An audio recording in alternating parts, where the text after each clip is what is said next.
I'll read a little bit to you. I drank a handle of vodka in a day and a half by myself. Well, I was supposed to be watching my kids. Hello, I know what you're thinking. What's a handle of vodka?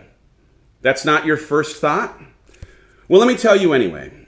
It's that pitcher they sell at Costco. 59.2 fluid ounces of roughly 40 shots. I drank all the vodka. All of it. Dad of the year. After working in entertainment for the last 2 decades and stints that saw me as a tour manager for Beyonce when she was still a Destiny's Child, launching TV shows on Fox, managing celebrity talent at an agency, and most recently working a 17 gig at Disney as the head of sales for the film studio, I hit bottom. Despite being married to my best friend and having 4 healthy kids, a nice house, a fast car, I felt stuck.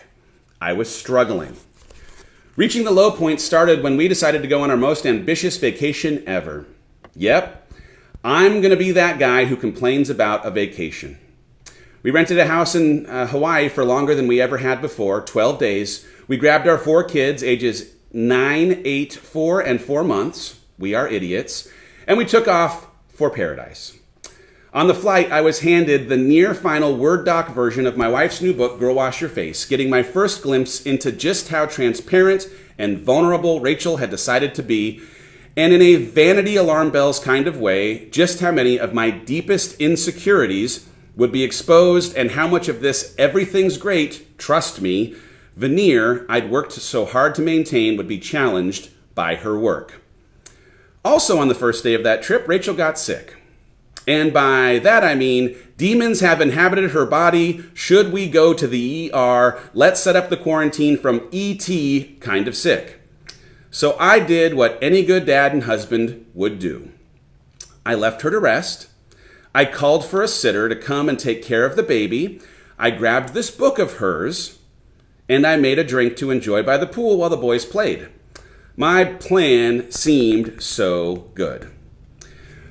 What I can now see as divine was this combo platter for the ages. A personal funk that was running into its 2nd year, me being in the early days of therapy, more on that in a second, the decision to read a book that would trigger most of my insecurities, that lived and breathed in the funk of the therapy, all while having a few drinks. My issue avoidance specialty at this point. It was a perfect storm. I got to chapter 5, the one that paints a less than ideal picture of our early years and casts me in a light I'm not proud of, and I poured less soda with the vodka when I made the next drink. By the time I got to the chapter about how much we struggled in our sex life, I stopped pouring soda at all. We were at the beginning of a 12-day vacation, and though Rachel got better on day 3, I never recovered. I withdrew even more than I'd already withdrawn. I got up and put on headphones. I went on long runs, and when I came back from long runs, I'd put on those headphones again, and against the picturesque backdrop of the Hawaiian perfection, I turned on a baseball video game that I brought. I shut myself in a room with another drink while my family enjoyed the beachfront view. I showed up like an ass for the entirety of that vacation, spiraling to the lowest point of a valley that I'd been headed down for quite some time. Rachel loves to explore a new place. And one morning when she suggested she was excited to explore the island and hit the farmer's market, I told her I was just gonna chill at the house. That look on her face haunts my dreams. I want to make a joke about it here, but honestly, I'm sad for that dude not showing up for something so simple. It's embarrassing. It sucked. I knew it in the midst of it. I knew it on the flight home. And I really knew it when we got back to our house and had the talk.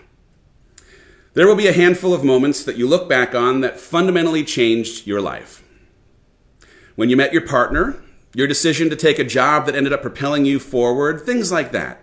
This talk, this decision that we made, that my wife made, to wade into and have a hard conversation about the trajectory of our lives, that was one of those moments for me.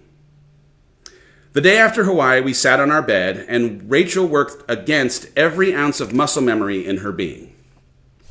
We're both recovering codependents, and confrontation on this scale isn't something either of us had mastered. but the stakes were too high to worry about that. This was going down. She had laid it out in such simple terms, but those terms rocked me to my core.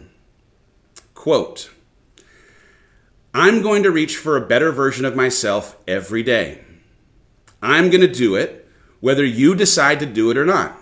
Personal growth is one of the most important values of my life, so I'm going to pursue it every single day. Are you going to choose to grow every day, or are you going to tread water? If you aren't growing and I am, in 3 months, will we have as much to talk about on date nights? In 6 months, will we still make out as often? In a year, will we still be going on dates? In 3 years, will we still be married? Dagger to the heart. Someone should have yelled clear before she hit me with the paddles to the chest. It was that fast, and through a pool of I'm embarrassed I'm sobbing this much tears, I realized it was up to me to make a choice. Did I want to grow, or did I want to die? Oh my goodness. Did I want to rise to the level of who I knew I could be, who God made me to be? Did I want to have an exceptional marriage? Did I want to be a present father? Of course I did. I always had. I'd lost my way, but now I knew more clearly than ever. I knew it because for the first time I'd been forced to visualize the possible future that would result from my inaction. The future that sat in front of me if I didn't take this seriously, if I didn't take massive action to change what I was doing, or in this case, not doing.